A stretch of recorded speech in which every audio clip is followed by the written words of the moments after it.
Chers amis, bonjour. On va étudier aujourd'hui euh, la suite, de l'histoire de la parachate de la semaine dernière, Béa Lotra.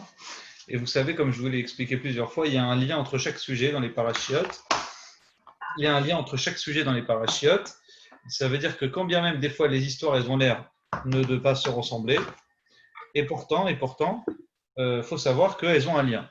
Donc, attendez, je suis concentré avec vous. Laissez-moi quelques secondes. Bon,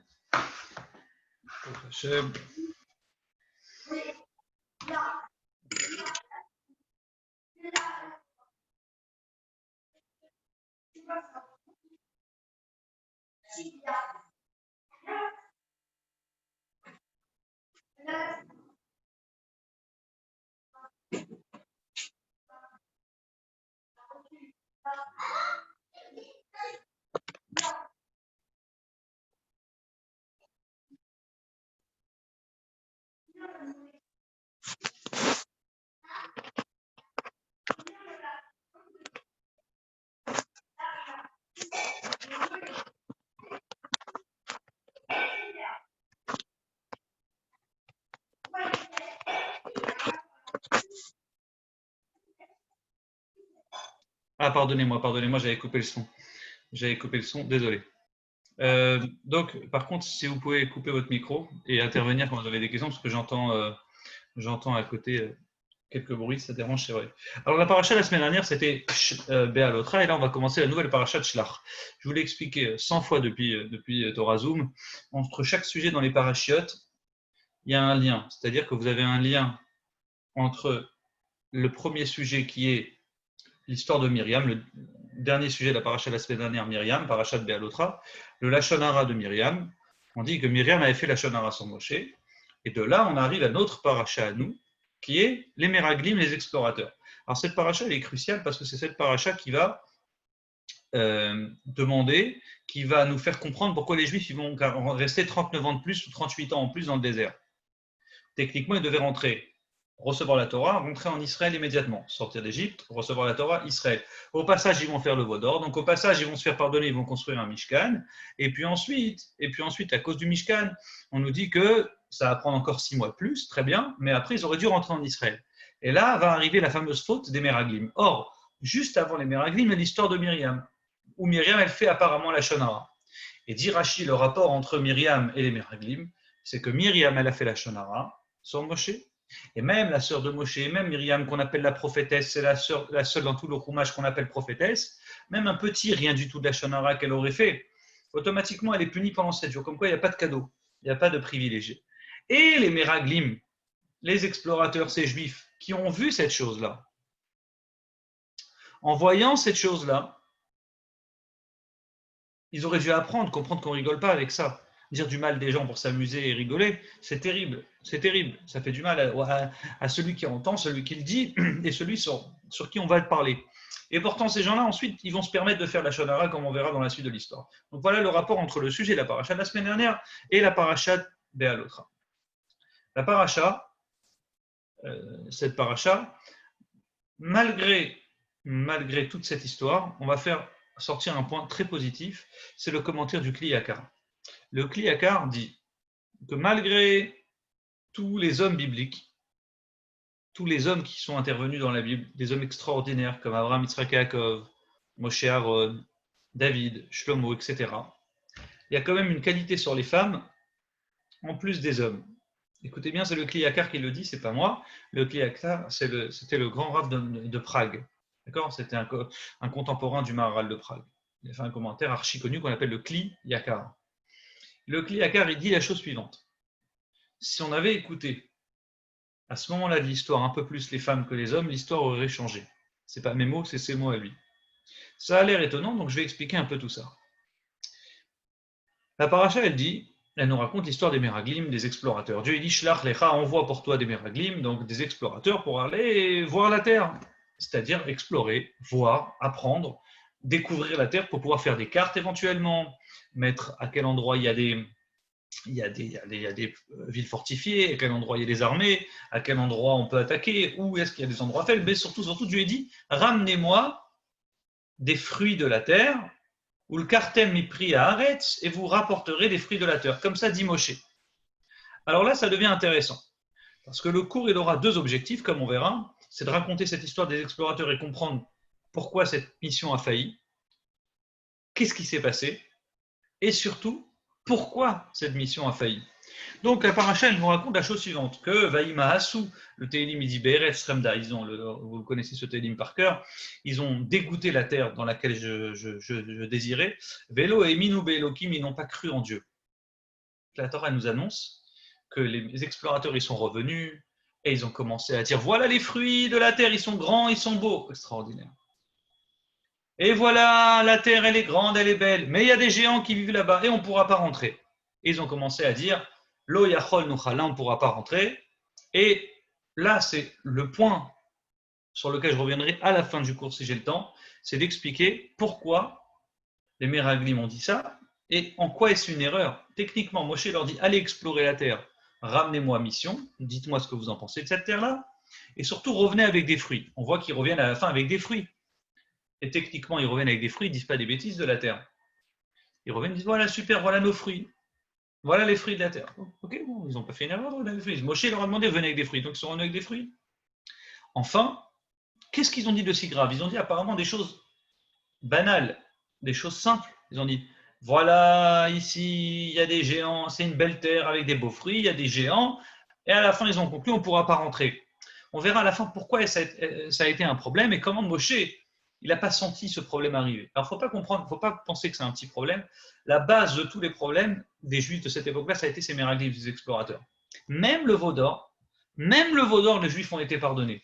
Même le veau d'or, il faut comprendre que les explorateurs, le Lachon Hara qu'ils vont faire, ils vont entraîner le peuple à pleurer, dire on n'arrivera pas à rentrer, on va tous mourir dans le désert. Ça a entraîné Hachem. La suite de l'histoire que vous connaissez, Hachem, il dit vous resterez ici 38 ans dans le désert, vous mourrez tous. Vous mourrez tous. Moshe sauve le peuple juif en disant si tu les tues tous, qu'est-ce qu'ils vont dire les nations du monde? Ils vont dire que tu as été incapable, Dieu, de faire entrer le peuple juif en Israël. Qu'est-ce que tu as fait? Tu as préféré les tuer dans un désert. Donc Moshe, il sauve la face. Et donc Dieu dit, tu as raison. C'est quoi? J'ai raison et tu as raison. J'ai raison, je vais tous les tuer. Et pour pas que les nations ils disent, Dieu est incapable de les faire rentrer. Ce que je vous dis, c'est juste du pshat. Hein. Je ne vais pas plus loin pour l'instant que le pshat, le sens simple du pasouk, traduction littérale. Je lui dis, mais d'un côté, j'ai raison, tu as raison, je vais tous les tuer. Et pour éviter de dire ce que tu es en train de me dire, qui est que vont dire les nations? Ils vont dire que Dieu est incapable, il n'y a pas de Dieu, parce que Dieu il n'arrive pas à faire rentrer son propre peuple en Israël. Donc je vais, oui, faire rentrer le peuple juif, mais au lieu de les faire rentrer tout de suite, on va les faire rentrer dans 38 ans, 39 ans. Et là, ils vont pouvoir rentrer le temps que, pendant 39 ans, toute la génération des fauteurs meurt. Fin de l'histoire, on appelle ça en français un fiasco. Mission. Cette mission se termine en fiasco. Il n'y a pas d'autre mot. C'est-à-dire que voilà des explorateurs qui vont en Israël, voilà, qui explorent, pas seulement qu'ils ont mal exploré, qu'ils ont mal parlé, ils ont entraîné tout le peuple juif à se décourager de rentrer en Israël, mais pire que ça, on dit tout le peuple va être puni de rester et mourir dans le désert, et c'est ce qui va se passer. Tout le peuple juif va mourir dans le désert. Les enfants et les petits-enfants, eux, rentreront en Israël. Voilà ce que Dieu annonce et voilà ce que Dieu prévoit.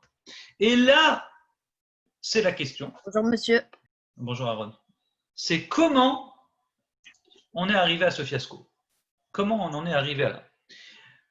Et je reviendrai sur le commentaire du Kliyakar extraordinaire qui dit, et je vous répète ce que je vous ai dit en préambule, si jamais, écoutez bien, Dieu avait envoyé, Moshe avait envoyé des femmes et pas des hommes, la mission aurait changé. Ça n'aurait pas été la même mission, la mission aurait été réussie. Une mission terminée, en bonne et due forme. Et je vais vous donner après l'explication d'où il sort ça, le Kliyakar. Rashi, reprenons Rashi. Rashi dit Shlach lecha ledaatra. C'est la première fois que Dieu il dit à Moshe envoie pour toi. Shlach lecha. Habituellement, Dieu il dit envoie, fais. Il parle, il dit dis aux Juifs de. Or là, bizarrement, vous avez un point important, c'est que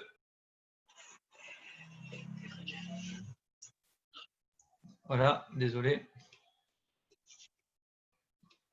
Si vous pouvez couper vos micros, ça serait magnifique. Parce que j'entends un petit bruit à l'arrière. Donc voilà. Alors, tout ça pour vous dire que voilà, le Rachidi, Shlach lecha, c'est la première fois que le mot lecha, envoie pour toi. On dirait que Dieu il laisse le choix à Moshe. Envoie pour toi. Envoie si tu veux, entre guillemets. Qu'est-ce qui s'est passé? Donc ici, il y a un midrash qui vient faire le sous-titre du pasouk. Le pasouk, il dit Hachem parle à Moshe et lui dit envoie pour toi. Le mot pour toi, il est en trop. Donc arrive Rashi, il dit il y a un midrash qui nous raconte le sous-titre. Le sous-titre, c'est les Juifs sont venus. Ils ont dit à Moshe envoyons des messagers. C'est-à-dire que l'initiative vient des Juifs et les Juifs ont dit envoyons des hommes, des explorateurs pour explorer la terre. Tout guerrier explore, il envoie des espions. Nous aussi, on doit envoyer des espions pour explorer la terre. Et d'ailleurs, ça, c'est pas Rashi qui l'invente, c'est tout simplement Moshe lui-même qui le dit dans le Sefer Devarim. Quand Moshe fait son testament dans le dernier Sefer Devarim, il répète l'histoire rapidement, cette histoire-là, et il dit Vatikrevun elai kulchem, vous êtes tous approchés de moi, et vous m'avez dit envoyons des hommes, envoyons des explorateurs. Que là, on a l'impression que Moshe dit il envoie quand Dieu lui dit envoie pour toi. Donc c'est ça le sous-titre, c'est que les Juifs ont voulu. Moshe a demandé à Dieu qu'en penses-tu, que dois-je faire? Et Dieu lui dit Shlach lecha, envoie pour toi. Envoie les da'atra, c'est-à-dire si tu as envie. Moi, je dis rien. Tu as envie, fais-le, je comprends. Des fois, dans la vie, il faut savoir prendre des initiatives. Il faut savoir mûrir et se débrouiller tout seul. Et de facto, Moshe, il accepte cette idée de Dieu. C'est-à-dire que si vous me direz, mais comment Moshe ne sent pas, Dieu lui dit, envoie si tu veux. Dieu lui dit, envoie, ouvre la mer. Il ouvre la mer. C'est quelque chose de merveilleux. Dieu lui dit, envoie. Genre, si tu veux, je veux pas. Il dit non. Moshe, il aurait dû comprendre. Pourquoi il n'a pas compris? Le commentaire, il est simple. Il est que Moshe pense qu'à partir du moment où les Juifs rentreront en Israël, il doit être indépendant. Et indépendant des miracles. C'est-à-dire qu'on rentrera dans une nouvelle période, c'est des miracles cachés. Jusqu'à maintenant, les Juifs ont connu des miracles dévoilés, et Dieu il permet au peuple juif, à ce moment-là, de vivre et de comprendre ce que c'est que des miracles cachés. C'est-à-dire dans la nature. On va faire des mitzvot naturels. Donc Moshe se dit, Dieu nous envoie en Israël, on va devoir combattre de nous-mêmes, c'est fini maintenant la grêle, c'est fini les sauterelles, c'est fini les diplés. Il faut être indépendant, il faut se débrouiller tout seul. Donc Moshe, il dit, bon, Dieu me dit envoie si tu veux, il faut envoyer, il faut se débrouiller, c'est-à-dire que Dieu va nous laisser nous débrouiller de nous-mêmes. Donc on se débrouille. Il amène, il convoque les Meraglim, les explorateurs, et il prépare la mission d'exploration. Comme ça dit Rashi, envoie si tu veux. Mais puis moi, il y a aussi, mais salut Yossé, comment vas-tu? Ouais, vas-y, Ouais, juste très vite. Pourquoi, par rapport à ce que tu as dit là, justement, ça, une fois, le rabbi et tout le monde, le rebelle, tout le monde le répète. Si maintenant il avait envoyé des femmes, là, on n'aurait pas eu toute cette galère. Monsieur, À il y a un Hein Alors, je t'écoute. Ah À ouais, ce je moment-là, il y a Rav Shalom Harouche, monsieur. Salut Shalom, ça va, tu vas bien? Monsieur, il y a Ah, Rav Shalom Harouche. Magnifique, magnifique. Non, J'adore mais la pas Shalom. ici, mais sur un autre Zoom. Ah bah c'est très très bien, c'est très très bien, au prochain. Alors, à ce je t'écoute Lionel. à ce moment-là, pourquoi il dit pas directement envoie des femmes alors que au niveau de femmes, alors que là il dit envoie pour toi des hommes si tu peux. Et alors? Non, pourquoi il dit pas directement des femmes alors que là il Non, non, non, non, attends, j'y arrive. Attends, tu vas trop vite là. Attends. Là, je suis au stade de Rachid. Attends, on va avancer doucement les commentaires, tu verras. Tu vas comprendre la subtilité. Mais bravo pour la. C'est ce que je vais te dire là maintenant. Le commentaire du Kliakar, il est plus subtil que ce que je viens de te dire. Donc d'abord, il y a Rachid. Rachid dit envoie pour toi. Ça veut dire. Rachid dit moi, je te le demande pas, entre guillemets, fais-le si tu as envie. Et Moshe pense que, bah oui, c'est l'heure de se débrouiller tout seul. Dieu nous a aidés comme une maman qui fait naître ses enfants, n'est-ce pas? Il s'occupe de nous, maintenant arrive l'heure où on Monsieur, doit se vous débrouiller. étiez à Ozar? Oui, bien sûr. C'était bien. Baruch Hashem, magnifique. sache qu'il a été à Ozar et qu'il est toujours été à Ozar. Monsieur, c'est Mathias Chavert qui vous parle. Mais je reconnais, Mathias, ça va pas? Et les gars, il faut que vous coupez vos micros parce que Bémet, après, dans le fil du cours, ça va dire intervenez quand vous avez une question, c'est mieux. Ok, on lève la main sinon. Non, ne le posez pas à l'école, ne levez pas la main. Interviens, parle. Allez, on va continuer, les amis. On est sur le Rashi. Maintenant, on a compris Rashi. Il y a des perturbateurs que Rabbeinu j'ai Bechaye. exclus, Yossi. Il y a Ouais. des perturbateurs qui sont entrés que j'ai exclus. Fais comme tu le sens. Alors, on a le commentateur du Rabbeinu Bechaye. Le Rabbeinu Bechaye, il dit la chose suivante. Écoutez bien, restez concentrés. Très intéressant. Il dit pas du tout, ça n'a rien à voir. Shlach lecha, quand tu dis envoie pour toi, Dieu dit pas envoie si tu veux. Il prend la traduction littérale. Le Rabbeinu Bechaye dit lecha, envoie pour toi, pour ton bien. En d'autres termes, ça veut dire quoi pour ton bien? Ça veut dire envoie pour toi parce que ça va te rendre service. il y a chez Noir écrit la même phrase. J'ai écrit Hachem dit à Noir Ve'ata kachlecha. Et toi, prends pour toi. Mikol ma'achal de toutes les nourritures. Donc de là, on comprend, toi, prends pour toi toutes les nourritures. Prends pour toi, ça veut dire quoi? Je te rends un service. Toi, Noir, je vais te sauver la vie. Je vais te rentrer dans la Teva et prends pour toi de la nourriture qui va te permettre de survivre et de vivre comme il faut. Magnifique. Eh bien, c'est pareil pour Moshe. Shlach lecha, envoie pour toi. D'une certaine manière, Dieu sait que si les Juifs rentrent en Israël, c'est la fin de Moshe. Alors, qu'est-ce qu'il fait Hachem? Je ne sais pas pourquoi ça résonne. Je ne sais pas pourquoi ça résonne. Attendez, c'est bon. Alors, que fait Hachem? J'ai un problème. T'es avec moi? Ok. On conclut, les amis. Donc, Rabbeinu Bechaï dit la chose en Shlach lecha, envoie pour toi, ça veut dire pour ton bien. Si les Juifs, à ce moment-là, Moshe avait compris le message, c'était tu rentres tout de suite en Israël, tu mourras. Moshe ne pourra pas rentrer en Israël. Et dit le Kliakar, d'où on sait que Moshe ne pourra pas rentrer en Israël, parce qu'il a fait une erreur. Et là, pardon. La première erreur que Moshe a faite, c'était quand il a négocié avec Hachem au Sné au buisson. Et à ce moment-là, lorsqu'il négocie au buisson, il dit à Hachem, il parle à Dieu. Et la première fois, il y a une allusion où Dieu lui dit tu verras. Maintenant, tu verras. Pardonnez-moi. Hachem lui dit tu vas libérer le peuple juif, le sortir d'Égypte. Et il lui fait une raison que c'est maintenant qu'il sortira d'Égypte et pas plus tard, entre guillemets, pour rentrer en Israël. Deuxième moment dans l'histoire, c'est rapporté un truc très intéressant, c'est quand Moshe se met carrément en colère contre Dieu, il dit pourquoi Tamar et Otalamazé, pourquoi fais-tu du mal à ce peuple-là? Moshe, il s'énerve contre Dieu et Dieu lui répond Ata tiré, maintenant tu verras. En d'autres termes, maintenant tu verras la sortie d'Égypte, dit déjà Rachid à cette époque-là, mais tu verras pas la prochaine délivrance qui est la venue des Juifs en Israël. Donc ça veut dire que Rabbeinu Bechaye dit si Moshe était rentré, c'est-à-dire que la mission se termine. Voilà. Coupez les micros. Mathias, coupe ton micro, s'il te plaît.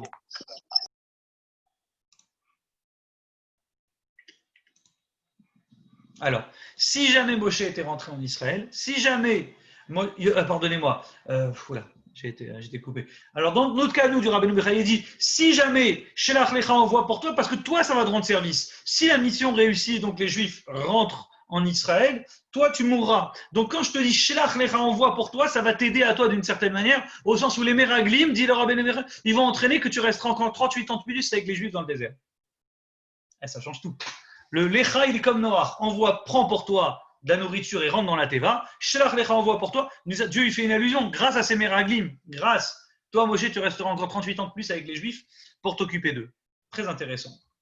Mais le Kliakar dit Shelach Lecha, le envoie pour toi, l'allusion n'est pas là. L'allusion, c'est sur le mot Anashim, les hommes. Shelach Lecha Anashim, envoie pour toi des hommes. C'est-à-dire, et ça, c'est pas Dieu pour répondre à Yavnel. Dieu ne répond pas, il n'explique pas clairement. Il lui dit, annonce pas, les hommes vont être un problème. Il dit, envoie des hommes. Toi, tu as choisi des hommes, envoie des hommes. C'est toi qui les as choisis, les hommes. Moshe dit, moi, je suis arrivé, j'ai choisi une équipe, ils sont au top. Ils sont extraordinaires. Ce qui était vrai, dit Rashi, Béhémet, c'était des gens importants, des gens, des tzadikim. On dit les chefs de tribu, c'était pas n'importe qui. Et Dieu, il dit, Shelach Lecha Anashim, envoie les hommes. C'est quoi, tu m'as demandé des hommes? Envoie des hommes. Anashim, envoie des hommes. Dieu lui fait une allusion. L'allusion, c'est le mot du Kliakar, la mission aurait changé s'il y avait eu des femmes à ce moment-là. Et on verra après que Béhémet, les femmes, elles avaient un amour inconditionnel de la terre d'Israël, plus que les hommes, et c'est pourquoi la mission aurait changé. Et pas seulement que la mission aurait changé, donc le fiasco ne se serait pas réalisé, les Juifs seraient rentrés immédiatement en Israël et il n'y aurait pas eu tous ces milliers de morts qui seraient morts pendant ces 38 années. Donc, la question, elle est simple. À nouveau, c'est pourquoi les femmes auraient, d'après le Kliakar, auraient-elles été meilleures? Apparemment, on n'aurait pas pu envoyer, on sait très bien, des femmes exploratrices. Pourquoi? Ish Darkolir Bosch, c'est qui a l'habitude de faire la guerre? C'est rapporté dans la Gemara, c'est les hommes. C'est vrai, il y a des femmes aussi à la guerre, mais c'est rare. Globalement, c'est les hommes qui font la guerre. Première remarque. Deuxième remarque, puisque la femme n'a pas l'habitude de faire la guerre, donc pourquoi les femmes elles auraient été-elles meilleures en exploratrices que les hommes? Pourquoi ça ne serait pas arrivé un fiasco? Et enfin, d'où on sait que les femmes aiment plus la terre d'Israël que les hommes. Donc voilà le sujet. Je reviens sur ça, c'est-à-dire je résume tout ce qu'on a dit jusqu'à maintenant, on est dans la première partie du cours, et après là vraiment je vais rentrer dans la partie centrale, c'est-à-dire la colonne vertébrale du chien. Première remarque, c'est comment ça a fini en fiasco, pourquoi, qu'est-ce qui s'est passé, c'est-à-dire comment les hommes, ils ont pu tourner et dire du mal, et enfin pourquoi c'est tellement une grave erreur d'avoir dit la vérité, ils ont dit que la vérité en fin de compte, et enfin pourquoi les femmes, d'après le Gliakar, elles auraient été meilleures que les hommes à ce moment-là. Pour ça, je suis obligé d'ouvrir une page halachique, c'est-à-dire parler avec vous d'une halakha simple qui est enseigné depuis déjà la Mishnah, la Gemara, que les femmes, Nashim, Pturot, les femmes, elles sont exemptées, mitzvah tassé, des mitzvot positives, chez Azman, Grama, qui dépendent d'un temps. Vous avez des mitzvot, 613 mitzvot. À l'intérieur, vous avez 248 positives et 365 négatives. Donc les femmes ont l'obligation de faire les mitzvot négatifs. Ne pas. Et les positives, fais telle chose, fais telle mitzvah. On met deux catégories. Il y a les mitzvot positives auxquelles on est obligé de pratiquer, mais il y a des mitzvot positives qui dépendent d'un temps, et si les mitzvot positives dépendent d'un temps, les femmes sont exemptées. Exemple, souka, manger dans la souka, les femmes sont exemptées. Loulav, c'est une mitzvah qui dépend d'un temps, c'est pendant les 7 jours de Sukkot. Chauffard, les femmes sont exemptées. Pourquoi? Parce que, encore une fois, le chauffard, c'est la mitzvah de l'écouter que pendant Rosh Hashanah. Tzitzit, oui, on les met le jour, pas la nuit. Tfilin. Et dit la Mishnah, mitzvah tassé qui ne dépendent pas d'un temps, par exemple la mezouza, on peut la mettre le jour, la nuit, peu importe, tout le temps on doit la mettre, une barrière, ramener un objet perdu, et ainsi de suite. Donc toutes ces mitzvot positives, elles dépendent d'un temps, et donc les femmes sont exemptées, elles sont pturotes. D'où on sait, parce que dit la Gemara Kiddushin, en vérité, toutes les mitzvot positives sont comparées au téphilin. Toute la Torah est comparée au téphilin. Et de même que les téphilin, c'est les mitzvot positives qui dépendent d'un temps, alors pareil, toutes les mitzvot positives qui dépendent d'un temps, les femmes sont exemptées. Et la question, c'est pourquoi? Pourquoi les femmes sont exemptées de ces mitzvot-là? Pourquoi elles ne seraient pas, par exemple, aussi exemptées des mitzvot négatives? C'est quoi cette idée de les exempter des mitzvot positives et d'ajouter à cela les mitzvot positives qui dépendent d'un temps? Et enfin, dernière question sur ce sujet-là. On remarquera que si les femmes ont envie de les faire, ces mitzvot-là, eh bien, il n'y a aucun problème. Il n'y a aucun problème. Les femmes qui ont envie de faire les mitzvot positives qui dépendent d'un temps, exemple le chauffard, elles ont envie de l'écouter, il n'y a aucun problème. Elles peuvent le faire. Une femme qui a envie de manger dans la souka, il n'y a aucun problème, elle peut rentrer dans la souka. Une femme qui a envie de faire la bracha sur le lulav, elle peut venir à la synagogue faire toutes ces mitzvot-là. La seule question à l'achrik, ça va être sur la bracha. Est-ce qu'on doit faire la bracha? Mais je reviendrai sur ça dans un moment. En tout cas, la Gemara nous raconte une histoire très connue sur les mitzvot, sur la Gemara Iruvin d'Aftadik Vav Amoud Aleph. Elle dit la chose suivante. Vous avez plusieurs femmes qui ont été au-delà de ce que la mitzvah leur demandait de faire. La femme de Yona, le prophète Yona, on dit il avait l'habitude. Pourquoi il a eu la prophétie, le fameux Yona, avec l'histoire du grand poisson? Parce qu'on raconte que lui, il avait l'habitude de monter à Jérusalem, et il montait à chaque fois pendant les 3 fêtes à Jérusalem, et sa femme aussi, elle montait. Pourtant, c'était une mitzvah positive qui dépend d'un temps. La femme n'avait pas l'obligation de monter avec son mari, et pourtant, elle insistait pour aller avec lui, pour pouvoir voir tout ce qui se passait à Jérusalem et dans le Beth Amikdash à cette époque-là. On raconte aussi sur la femme de la Shunamite, on avait la Isha, la femme Shunamite. On dit qu'elle a vu son fils qui était mort. Elle a retrouvé son fils mort. Et c'est Elisha qui lui avait annoncé qu'elle allait avoir un enfant, donc elle était heureuse. Le prophète, il lui a dit, t'inquiète pas, tu auras un enfant. Elle a eu un enfant, magnifique, Mazel Tov. Suite à ça, l'enfant, il meurt. Alors, qu'est-ce qu'elle fait? Elle dit, je vais aller voir le prophète, je vais me partir. Alors, comment ça se fait qu'elle a décidé de partir maintenant? On dit, elle a couru, elle a dit, parce que c'est la période des fêtes. On dit, c'est la période des fêtes. Et comme c'était la période des fêtes, c'était l'habitude d'aller voir son maître, son rave, pendant la période des fêtes. Donc, elle est partie voir le prophète à ce moment-là. Bien que c'était un temps pour son mari, elle a dit, je vais quand même y aller, prier pour mon fils et demander qu'elle guérisse mon fils. Qu'elle soigne mon fils, pas qu'elle soigne, pardon, qu'il redonne la vie à mon fils. Et vous connaissez la suite de l'histoire, l'enfant, il va revivre. Et pourtant, la Torah dit, Yerae kol zechur recha, on verra la Shrina au Beth Amikdash, tous les mâles, Zachar, tous les garçons pourront voir la face d'Hachem. Et on voit ici des femmes qui vont au-delà de ce qu'on leur demande, et pourtant ça n'a jamais été un problème. Au contraire, ça a été encouragé. La preuve qu'il y aura Triatametim, et Elisha va refaire vivre cet enfant qui a été mort. La question à l'Afrique, c'est si une femme, elle veut faire quand même des mitzvot positives qui dépendent d'un temps, est-ce qu'elle a le droit de faire la bracha? Alors là, c'est le sujet qui fâche, c'est le sujet tabou. effectivement, là, il y a une vraie discussion à l'Afrique. Vous avez le Shulchan Aruch et le Rameau, une discussion entre les Ashkénazes et les Séfarades. Les Séfarades disent, entre autres, Shulchan Aruch, le Beth Yosef, il reprend, il est possède dans le Shulchan Aruch, qu'elles ne peuvent pas faire la bracha parce que dans la bracha, il dit Tzivanu, Dieu nous a ordonné. Or ici, elles ne peuvent pas dire et Dieu nous a ordonné, puisque Dieu ne leur a pas ordonné, elles l'ont fait de elles-mêmes. Oh, c'est bien, on ne dit pas non, mais tu ne peux pas faire cette bracha, ça serait une bracha levatala. À l'inverse, le Rameau, il dit Aminag, le Koutim, c'est chez Nashim et Vachot que les femmes font la bracha al mitzvah tassée sur une mitzvah positive. En d'autres termes, c'est-à-dire le Rameau, il dit les femmes font la coutumée qu'elles font quand même la bracha sur une mitzvah positive qui dépend d'un temps. Le Rameau, il est Ashkenaz, c'est le commentateur comparant du Shulchan Aruch, ils sont ensemble. Ils ont fait pratiquement un Shulchan Aruch ensemble. Et donc, pourtant, si elles veulent, elles peuvent, et pas seulement faire la mitzvah, mais même faire la bracha, comme ça s'est rapporté dans le Shulchan Aruch, une discussion entre Sfarad et Ashkenaz qui dure jusqu'à aujourd'hui. Et pourtant, la question est la suivante. Si les femmes, elles peuvent faire la bracha, si les femmes, elles peuvent participer, pourquoi Dieu ne leur demande pas de faire directement la mitzvah? Si, en fin de compte, les femmes, elles n'ont aucun problème à le faire, pourquoi on les exempte de la mitzvah?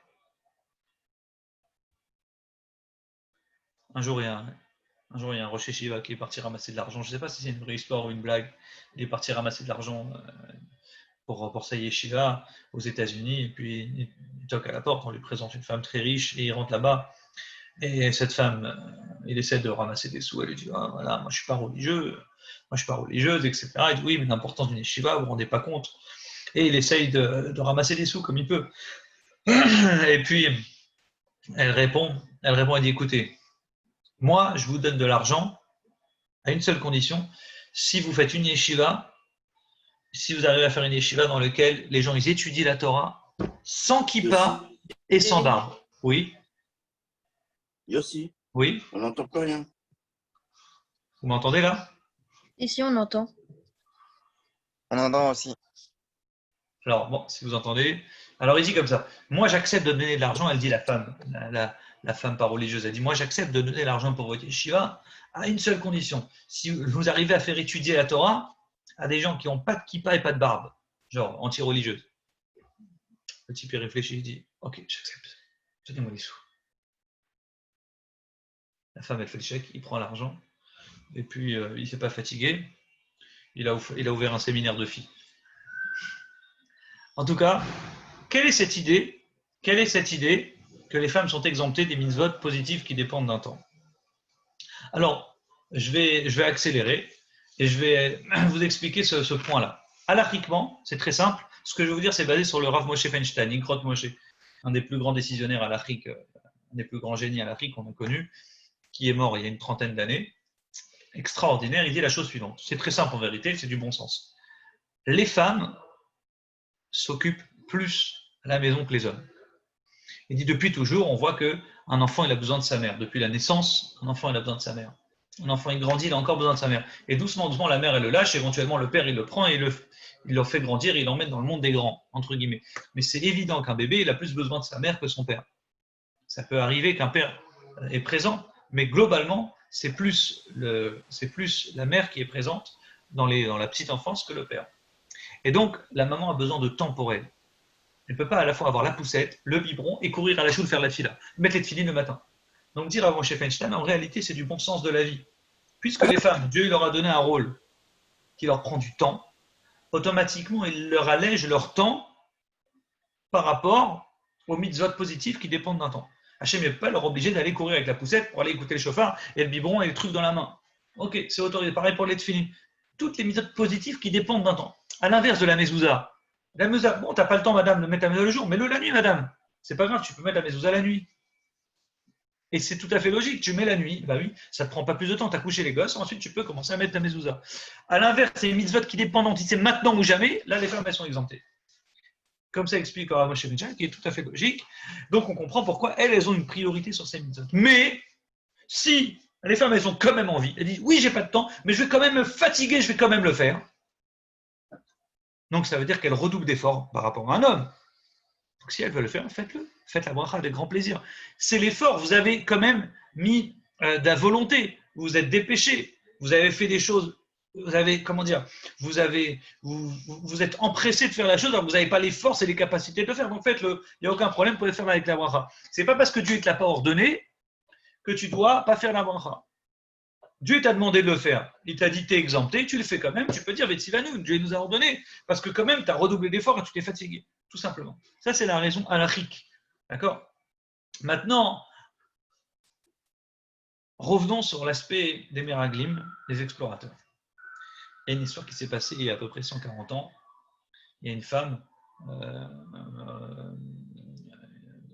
apparemment, elle était connue à l'époque, elle s'appelait Rachel Schiff, une femme juive religieuse, et qui a mérité un don extraordinaire, c'est la voix. Elle avait une voix de ténor. Et elle chantait, elle faisait trembler. Depuis qu'elle est toute petite, elle commençait à chanter, elle était très très forte. Et puis elle commençait au départ à chanter pour les femmes, elle a commencé à être connue, elle a commencé à faire des réunions, elle faisait pleurer tout le monde, un nom extraordinaire, une réputation qui allait jusqu'aux oreilles des goïms.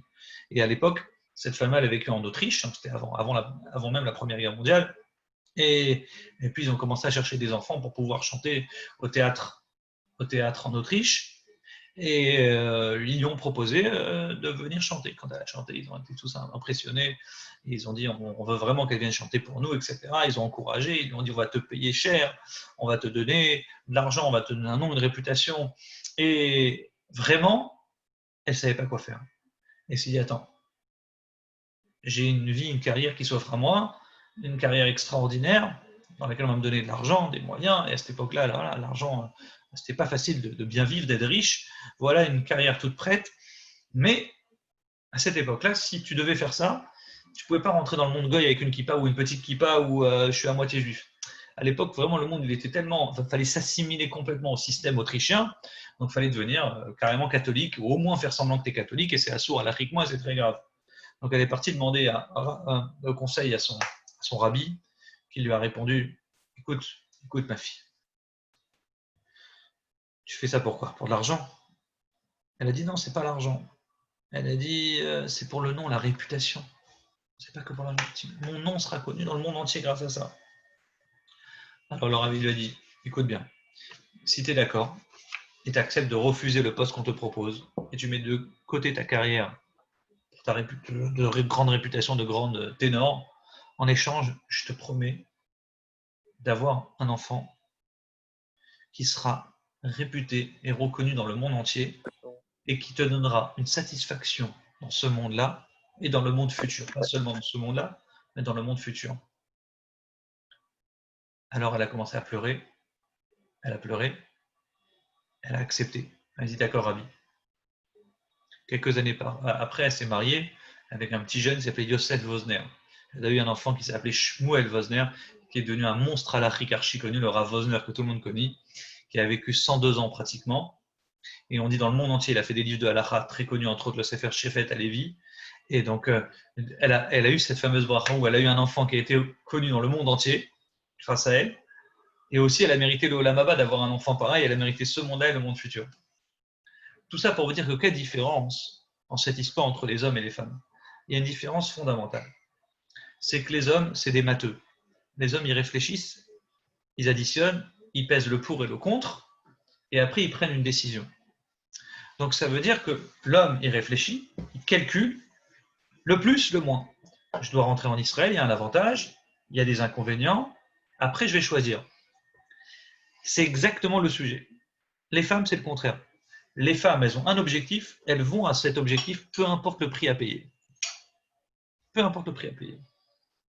Ça veut dire, j'ai décidé de rentrer en Israël parce que j'aime, quand bien même ça serait difficile, quand bien même il y aurait des géants, quand bien même il y aurait des complications, si j'ai décidé d'y aller, j'irai. Alors que l'homme, il réfléchit aux moyens, il calcule, et après avoir fait le calcul de ce qu'il peut perdre et gagner, là, il prend une décision. Et c'est exactement le sujet des Meraglim. De la même manière que on voit les femmes ici, elles auraient pris ce rôle de Meraglim, elles auraient été au bout des choses, alors, dit le rabbi, c'est dans une sikha extraordinaire, on retrouve exactement cette idée-là dans le rôle des femmes. Quand bien même les femmes, on ne leur donne pas des mitzvot, Dieu n'a pas besoin de leur donner. Il leur montre les mitzvot, il leur dit vous êtes exemptés, mais il sait pertinemment que sans leur ordonner, les femmes elles sont capables de le faire. Je vous citerai à la fin, si vous avez quelques minutes, je vous montrerai les mots de la Sikha, c'est extraordinaire. Le Rabbi dit, les femmes, on n'a pas besoin de leur ordonner pour faire. Dieu, avec une allusion, il sait que les femmes, elles vont comprendre qu'il faut le faire. Et le Rabbi, dans la Sikha, il ramène 2 preuves. Preuve numéro 1, Piria Verivia, la mitzvah d'avoir des enfants. Il dit par exemple, avoir des enfants, Dieu il dit, l'homme a l'obligation de se marier et d'avoir des enfants. Et par rapport à la femme, il n'y a aucune obligation. La femme n'a pas cette mitzvah.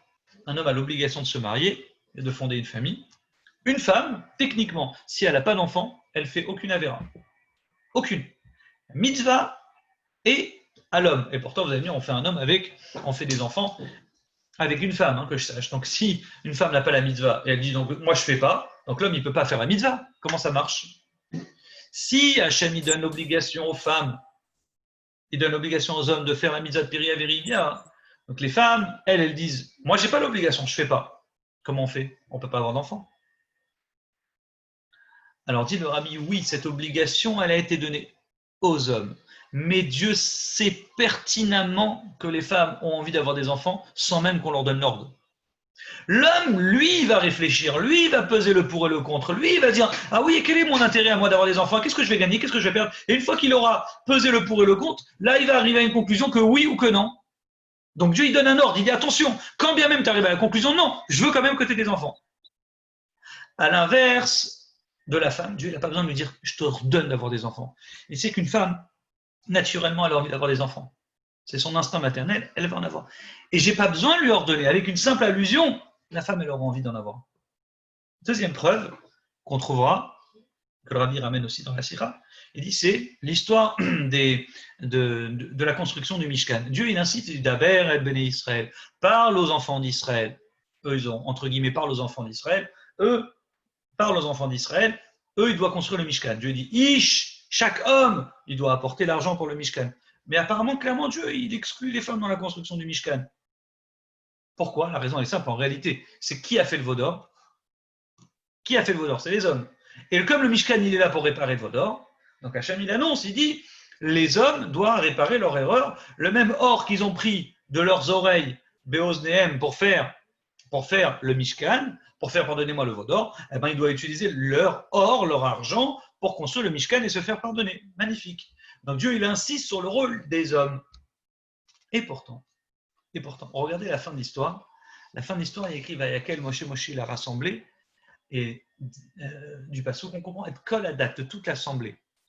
Et Dieu, le Midrash raconte que les femmes ont apporté leur argent et leur or avant les hommes. Les femmes ont donné plus et de bon cœur que les hommes. Et pourquoi? Puisque l'erreur, c'était des hommes. Les hommes devaient apporter. On dit quand même, on voit ici que les femmes, sans même qu'on leur a demandé ou donné l'ordre, elles l'ont fait plus que les hommes. Ça, c'est l'importance de cette mitzvah. Mitzvah de l'or, Dieu il dit Beosné, Aaron il disait, quand il disait construisez le veau d'or, ils ont demandé à Aaron, construisez-nous un veau d'or, Aaron il a répondu prenez Beosné les shechem, prenez les boucles d'oreilles qu'il y a aux oreilles de vos femmes. Il dit bien aux oreilles de vos femmes.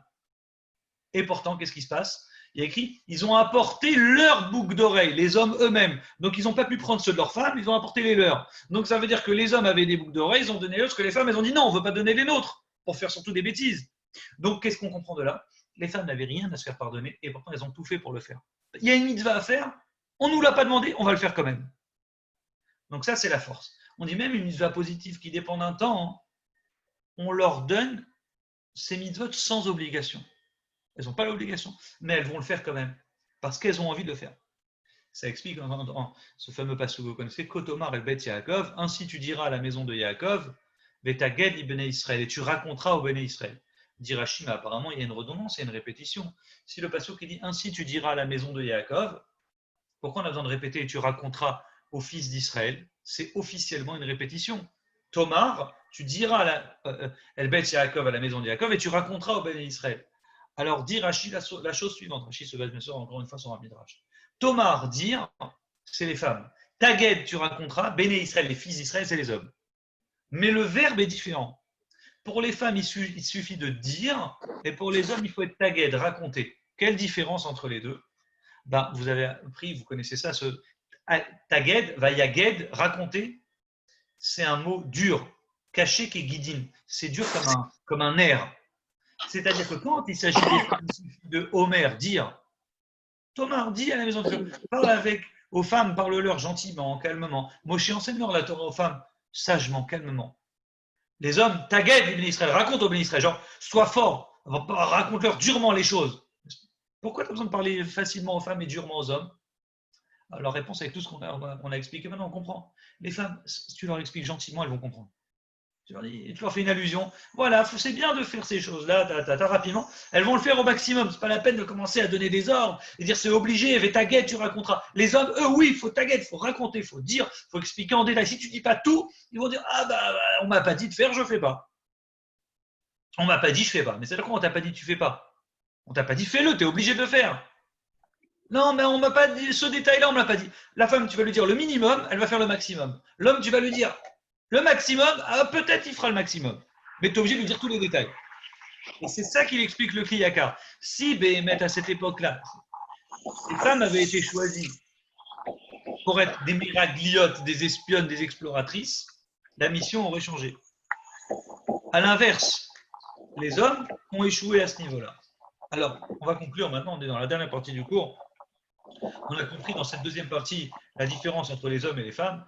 Les femmes, elles vont droit à l'essentiel.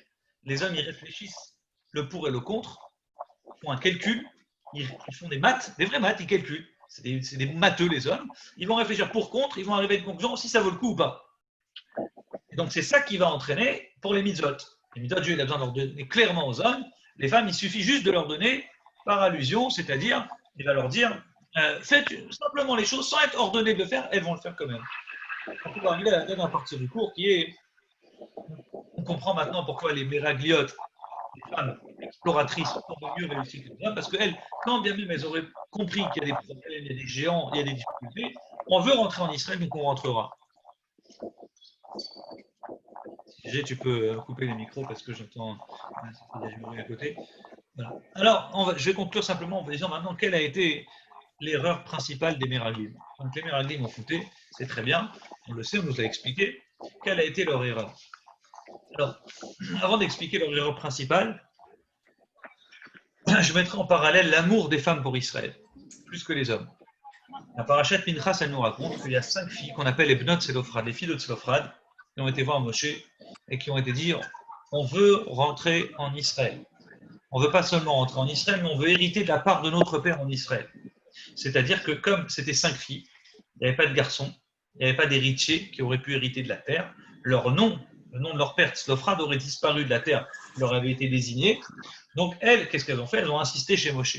Elles ont dit, Dieu nous dit clairement que vous n'êtes pas obligé de prendre une terre. Vous allez vous marier, vous allez avoir une terre par votre mari. Pourquoi vous voulez la terre de votre père? Elles ont dit, on veut quand même. Elles se sont battues et elles ont eu gain de cause. Donc encore une fois, on voit ici, on ne demande pas aux femmes de prendre leur part de leur père, elles vont tout faire pour reprendre leur part de leur père en Israël. Et on voit cet amour inconditionnel de la terre d'Israël. À l'inverse des hommes, dans la même paracha qui précède, on voit les hommes qui vont dire du mal de la terre d'Israël pour ne pas rentrer. Donc ici, ce parallèle fait, on voit d'un côté une envie des hommes de rester dans le désert, et les femmes, cette envie, cet amour de rentrer en Israël. Reste à comprendre pourquoi les hommes sont arrivés à la conclusion qu'il fallait rester dans le désert. Et donc les explorateurs, ils ont motivé tout le monde avec une idée principale qui est on veut rester dans le désert. Donc, comme il ne reste plus beaucoup de temps, peut-être que je vous referai un cours en vous donnant tous les détails de tous les commentateurs, mais je vous donnerai une idée simple. À ce moment-là de l'histoire, on peut se dire, oui, mais Hachem, il a ouvert la mer, Dieu, il peut faire de grands miracles, avec une main, il peut balayer toutes les nations qui vivaient là-bas, il peut chasser tous les 31 rois ou tous les 31 rois qui vivaient là-bas. Pourquoi les explorateurs ont besoin de dire du mal, etc. Pourquoi ils ont peur en fait de rentrer en Israël? En réalité, la fête aux miracles, les miracles qui s'est passé en Israël, les Juifs pensaient à ce moment-là que les miracles qui sont passés en Égypte ne se passera pas en Israël. En d'autres termes, à ce moment-là, Dieu a fait une fois des miracles pour faire grandir le peuple juif, mais il ne les fera pas tout le temps. Maintenant, les Juifs vont devoir se débrouiller de eux-mêmes. Et c'est pourquoi Hachem, il a dit à Moshe, Shlach lecha, envoie pour toi. Ça veut dire quoi, envoie pour toi? Envoie pour toi, parce que maintenant, c'est l'heure de te débrouiller tout seul. Donc Moshe, il entend ce message-là, il convoque les Meraglim, les meilleurs qu'ils soient, et leur dit voilà, on va devoir se débrouiller, faire la guerre, donc il faut faire une guerre intelligente. On ne va pas faire des kamikazes et rentrer et sauter. Donc on va réfléchir comment combattre, comment rentrer. Et c'est à ce moment-là que Moshe il leur donne des consignes, et eux ils reviennent avec les fruits d'Israël, comme Moshe leur a dit. Et ils commencent à dire on n'arrivera pas à rentrer. Ils arrivent à une conclusion en vérité simple. Si tu nous as demandé logiquement de pouvoir rentrer et faire la guerre, on te répond qu'on ne pourra pas. Mathématiquement, on ne peut pas. C'est des géants, ils sont plus forts que nous. Et il conclut on ne pourra pas rentrer en Israël.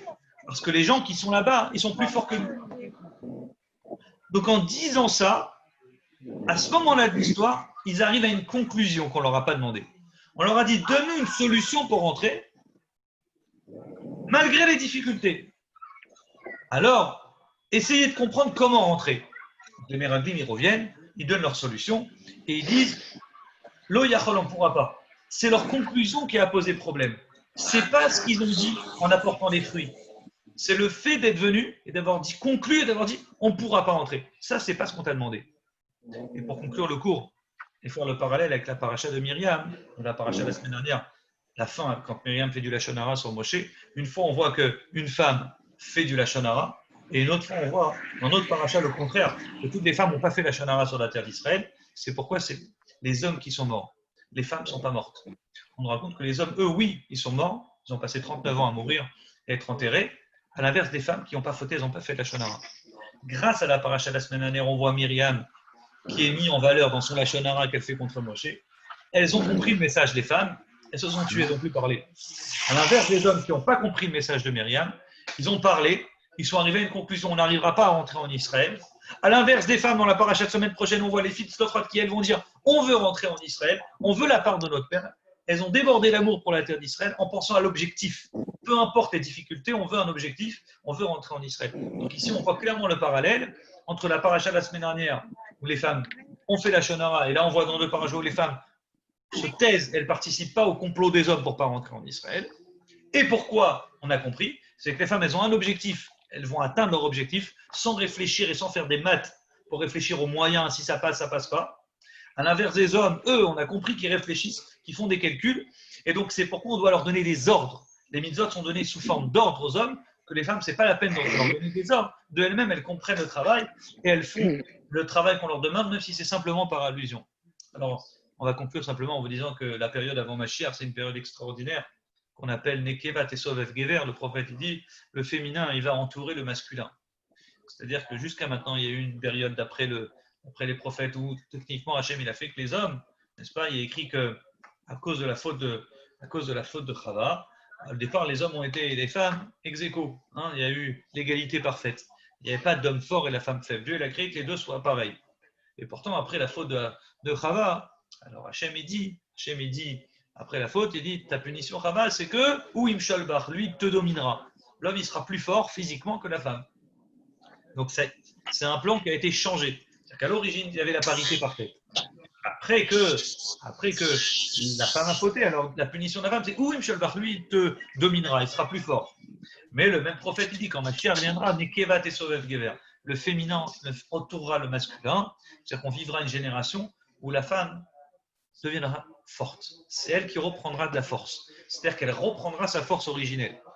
Donc maintenant, je vous dirais simplement que cette force des femmes de la génération d'aujourd'hui, elle doit être utilisée pour des bonnes choses et pas pour des mauvaises choses. C'est pourquoi Nekevat et Sovev Gever dans le bon sens, que le féminin il doit l'emporter sur le masculin. Parce qu'effectivement, elles ont une réflexion différente. Elles veulent arriver à un objectif directement sans faire des calculs.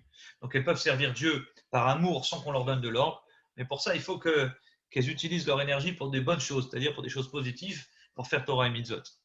Donc que Dieu fasse que, à nouveau, grâce à nos femmes, grâce à nos filles, n'est-ce pas, elles puissent nous permettre de faire mieux Torah et Mitzvot et faire venir cette fois le Mashiach, avec la reconstruction du troisième Beth Amikdash.